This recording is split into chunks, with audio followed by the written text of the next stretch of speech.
As the media landscape continually shifts, we realize that there are stories that need more attention that don't get them. In fact, many of them some of the biggest ones of the day. What could I possibly be referencing? Well, of course, the assassination attempt on former President Donald Trump. It is truly stunning that we've seen the media roll out new talking points, and thus people have completely sidestepped the relevance of Donald Trump's assassination attempt in order to focus on new things. And this is something that the right really needs to come to grips with, is that you are so easily manipulated by something new being placed within the media landscape that you completely forget to focus on what is most pivotal to pay attention to at the time that you are living in.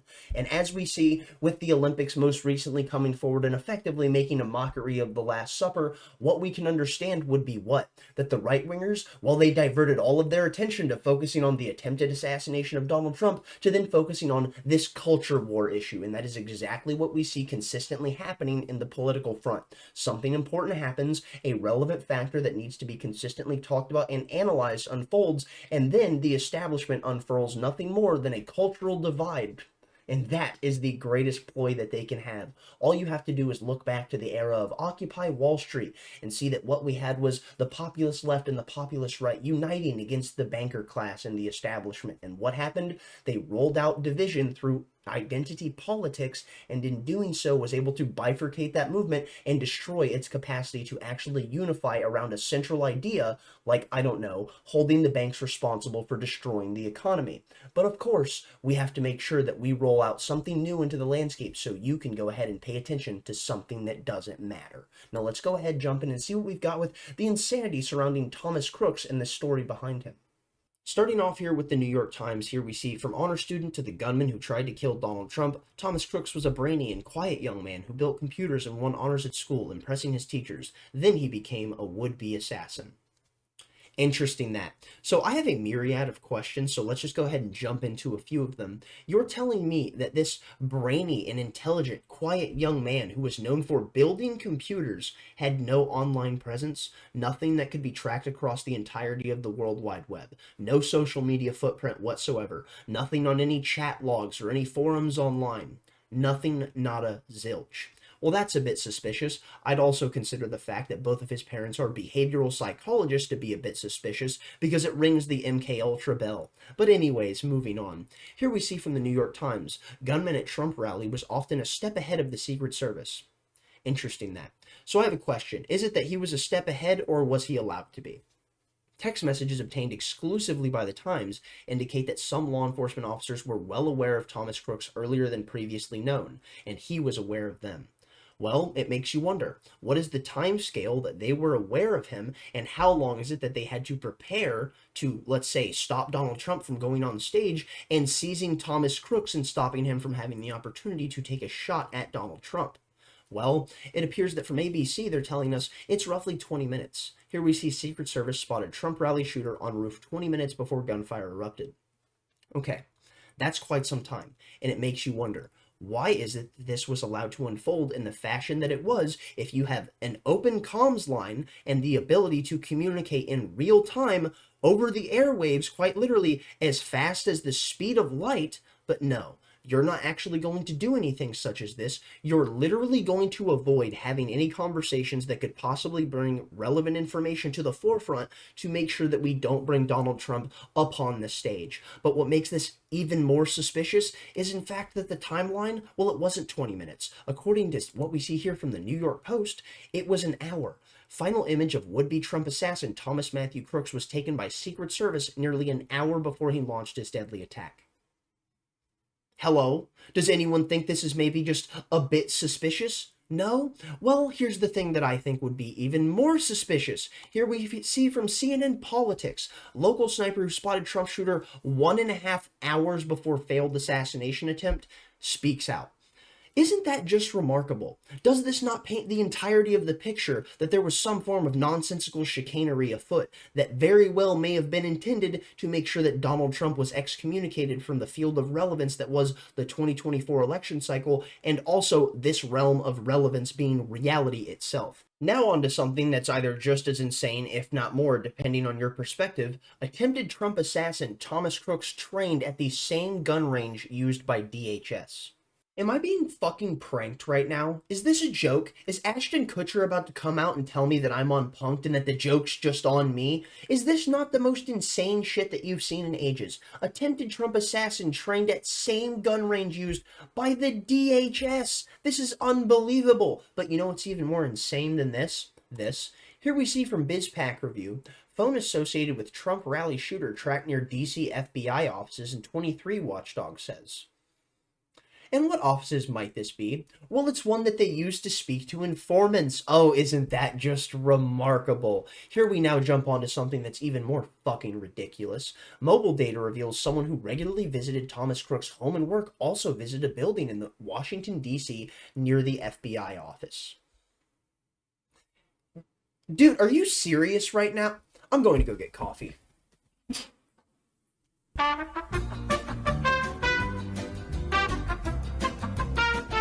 Alrighty, we got our coffee. Let's go ahead now and get back to it. Here we see from ABC News, shooter Thomas Matthew Crooks remains unknown as investigators find explosive materials in car. Okay, here's the big thing that I would love to pay attention to here. That when I first saw this, I was like, oh, this is fantastic. They'll be able to break down these actual explosives to their component parts and track where they came from to possibly get more information on what could have possibly given him the resources that allowed him to do this. But of course, we're dealing with the FBI and the Secret Service. They're going to investigate this entire situation and found out that they did nothing wrong and that there was nothing suspicious afoot, even though this entire situation is suspicious beyond imagination.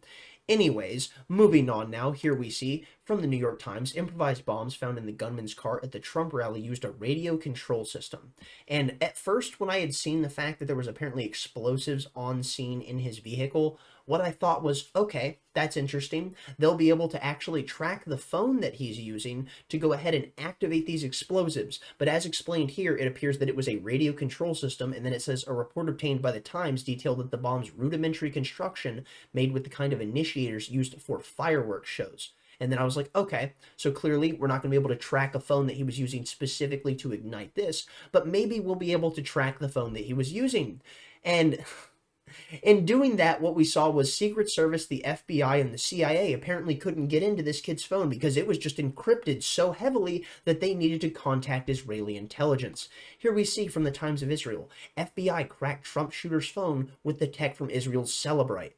And what I find remarkable about this is that Celebrite, it's not even officially released yet, but they're allowed to use it to go ahead and get into this kid's phone, which I find absolutely remarkable. And I'm not saying this in any suspicious way. I'm saying it's interesting that Israeli intelligence allowed use of this by anyone else outside of themselves, specifically for the fact that we see that if they're informing the world on their capabilities for something surrounding this, well, it very well could be, let's say, showing the hand that they play in some situations when it comes to the fact of their capability to acquire information. But nonetheless, I digress. Conversation for a different day. Anyways, moving on now to something that I thought was just absolutely remarkable following the entirety of all of the events that had unfolded upon that day in Butler, Pennsylvania. Well, we see that the media, apparently they just started calling everyone that was challenging the established narrative conspiracy theorists. I know, what a shocker. Here we see from the New York Times, the gunshots ring out, then the conspiracy theories erupted online. Claims that President Biden and his allies ordered the attack on Donald J. Trump, or that Mr. Trump staged the attack, started quickly and spread fast across social media. And that's so true. There were conspiracies across every single angle that you could possibly imagine. Doesn't matter. Left, right, independent, apolitical, purely conspiratorial, from the fact of people that are removed from politics and only talk about conspiracy. There were so many different angles this was being tackled in, and many of which I can't even mention on this channel because it will get this channel removed from YouTube itself. Something that I find quite fascinating. Anyways, jumping into something that I find even more fascinating than my channel being booted if I was to talk about certain instances upon, let's say, what could possibly have happened behind the scenes that could have allowed this to unfold, well, it's this here from the New York Post explaining that BlackRock has yanked the 2022 ad featuring Trump shooter Thomas Matthew Crooks.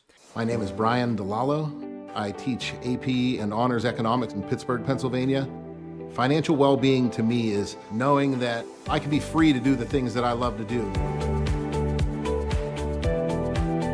I hope when I retire someday, they say, you know, that guy made this place a special place to come to school and gave as much as he could to help the community.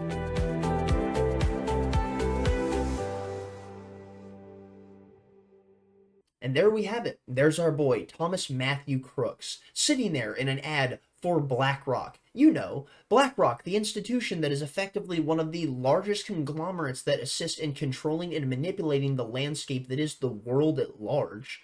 What are the odds of a young man like this being in an ad that BlackRock put out? Well, I don't know, but I would assume they would have to be absolutely astronomical. And with that, many people who are just simply asking questions about things such as this, well, you're apparently nothing more than a conspiracy theorist. Once again, surrounding the fact of a presidential assassination, we see the term conspiracy theory being rolled out once more. From CNN Business, here we see conspiracy theories spread wildly after the first assassination attempt on a US president in the social media age. Okay, let's go ahead and address the term conspiracy theorist and conspiracy theory, because this was actually something that was coined by who? The CIA. And when? After the assassination of JFK. Why? Because of the fact that there were people that did not believe the established narrative of what was given to them surrounding the killing of John F. Kennedy in Dallas, Texas. But here's the thing, my friends. You see, those people who were actually wanting to know what's going on, to get to the truth of the situation because they realized just something strange was afoot, well, they're nothing more than conspiracy theorists. And thus, we saw this moniker a way to go ahead and tar and feather the opposition of those who stand against that of the establishment and the regime's narratives. Another way that we can go ahead and dismantle their ability to gain credibility in the landscape, because we're going to demonize them as nothing more than the villains of the current era, which is exactly what we see the media class doing, as they deem everyone who asks questions outside the spectrum of allowable opinion as nothing more than a conspiracy theorist, which conspiracy theorists realistically simply having 6 months ahead of the curve against everyone else at this point. But nonetheless, let's go ahead and move on to see the fact of another example of the mainstream media just hawking their cope about conspiracies into the landscape. Here we see from NPR. Untangling Disinformation, a special series. Conspiracy theories are already swirling about the Trump assassination attempt. Okay. Here's what I would love to address about this, that specifically, if I was to go through all of the different mainstream media outlets and I was to only read the titles of the articles and say nothing else solely in relation to the topic of conspiracy theories and conspiracies around the Donald Trump assassination, I would be here for the next hour and a half, because there are so many of them, it's unbelievable. But at the same time, you have to realize that the narrative control and the ability to align themselves along with one simple talking point is exactly what gives the regime and the media class so much power in shifting the dynamic of how people operate in society. Alrighty, moving on now to The Atlantic. The Trump shooting conspiracies have outpaced reality. And of course they have. They were going to, without fail, and especially with all the confusing information that we've had come about, people are certainly going to be asking questions, and asking questions about things that are already established by the fucking government and the regime itself. Well, those things are nothing more than conspiracy theories, so you shouldn't be doing that, because you're nothing more than the enemy of civil society if you were to act as such. Here we see from CBS News, conspiracy falsely claims there was a second shooter at the Trump rally on a water tower. And there's actually footage of this where people are claiming there's an individual, which is a black speck on top of this water tower, which also there's actually a wire that was attached to the railing of that water tower that then descended down, that people were considering to be that of something people could use to, let's say, flee the scene like a zip line. There was also a vehicle that was registered under the Department of Agriculture that was underneath that water tower that was not supposed to be within the vicinity itself. So there's many questions still to be answered. But of course, like I've stated, those within the upper echelon of the intelligence community, like the FBI, the CIA, or those in the protective guard of the president, like the Secret Service, well, they're not going to actually give you the information that you want, because their job isn't to do that. It's to sell you a narrative. Here we see from NBC News, to finish this off, how the second shooter conspiracy theory spread after the Trump assassination attempt. Well, it's almost like there's a lot here that doesn't make sense, and with it, there's a lot that should have been able to have been, let's say, tackled in the moment, but of course that never happens when it matters, because we have to see that the narrative is controlled, and what we would have saw was Donald Trump's brains being blown out across the entirety of the world itself as it was displayed on live television, and thus it would have been seen across the globe. Well, what we would then have in the presidential landscape would be what? Nikki Haley versus Kamala Harris. Two people who are so consistent and adamant for something like, I don't know, war with Iran, let's say, and then as we see immediately after all of these announcements of the assassination attempt upon Donald Trump, we get all of these random announcements from the media class in unison saying that there was an assassination attempt planned by Iran upon that of Donald Trump. Isn't that remarkable? Almost like if this had worked and Donald Trump's brains had been blown out the back of his scalp on live television for the entirety of the world to see, they would have had a narrative that they could have run with to finally get that last war that they've been pushing for so long in the Middle East, so they can finally topple the regime in Iran. I'm going to go ahead and call it there. Thank you for watching. If you got this far, thumbs up if you liked it, thumbs down if you didn't. Tell me where I'm wrong in the comment section down below. Stay lovely, stay great, and most importantly, tell someone you love them. Peace out.